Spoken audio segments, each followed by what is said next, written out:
Welcome to Extraordinary Creatives. I'm Kerry Hand, 35 years as a gallerist, curator and institutional director, now coaching artists and creative leaders to build creative lives that reward them.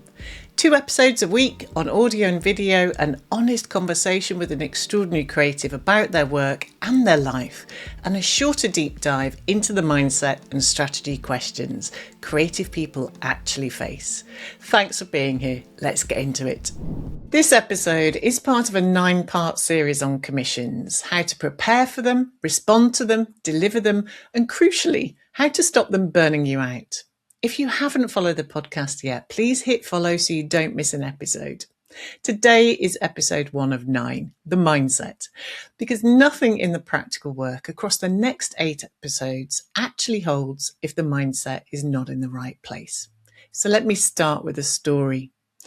I know a textile artist, mid-career, about 20 years into a serious practice. Great reputation, work in private collections and selected for a handful of respected shows. The kind of career that is steadily building in the right direction. And last month, he sent me a costing for a corporate commission and told me he was embarrassed. His word, embarrassed. The commission was for a hospitality client, a hotel. It was a mixed brief with some bespoke hangings, some repeatable panels, some samples and the installation. He did his costings and when he was finished, he said, I underpaid myself again. I'd have thought that I'd really got this stuff sorted by now, but maybe not. I want you to sit with that for a moment. 15 years into a respected practice, and the feeling that came up when he looked at his own numbers was embarrassment. So if this is happening to him, it's absolutely happening to you. Here's what I said back to him. This is not a failure of experience. This is absence of a scaffold. But before we get to the scaffold, we have to talk about something else first, because the scaffold doesn't work if the mindset is not in the right place. So that's what we're going to do today.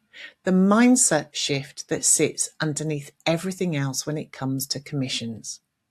Before you even begin writing or responding to a brief, before you build a single tier, before you draft a single document, you have to get honest about what you actually want, not what feels polite, not what you think people can afford, not what your imagined client might say yes to. What sustains your practice and keeps your work alive? This is the bit that nearly every artist skips, and it's the bit that everything else depends on. So when you define your process, your time, and the kind of commissions that genuinely excite you, something changes. You stop bending yourself into every vague inquiry that lands in your inbox. You stop responding to other people's hopes for what you might be. You begin to lead. You begin to meet the client with clarity rather than catching yourself reacting to them. And a client who meets a clear artist behaves differently from a client who meets a scrambling one. They treat you with more care. They take your terms more seriously.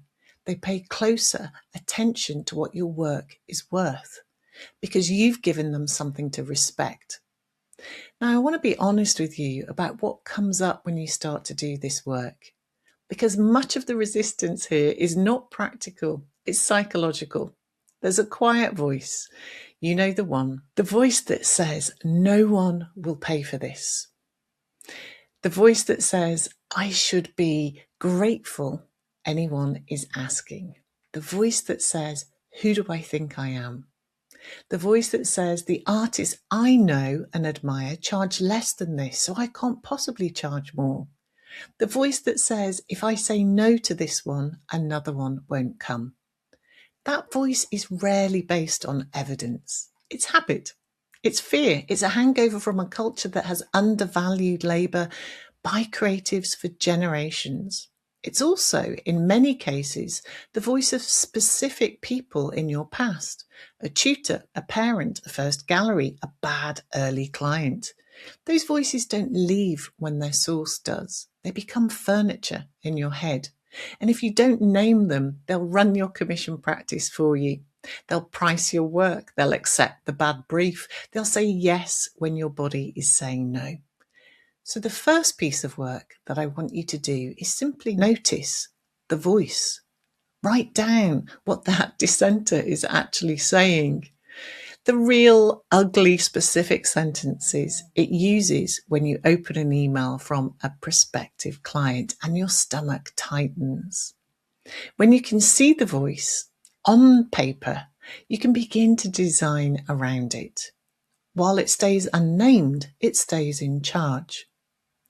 So I want to give you something else to hold against that voice. Because the tide is turning, it really is.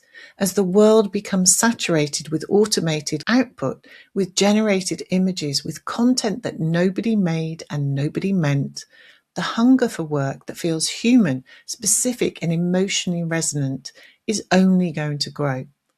The work you make, the way you make it, the meaning you bring to it, that's becoming rarer, not less valuable, more valuable. The people commissioning serious art right now are not, in the main, looking for the cheapest option. They're looking for the most real and authentic option, the thing that was clearly made by a particular person with a particular way of seeing. That's you. That's your work. That is what you are selling. And when you start to price it as if that is what it is, the market tends to meet you. Not always, not every time, but the pattern across the artist I coach is clear. When the artist begins to hold themselves with more clarity, the work begins to find clients who hold it with more clarity too. So your role is not to shrink in anticipation of rejection.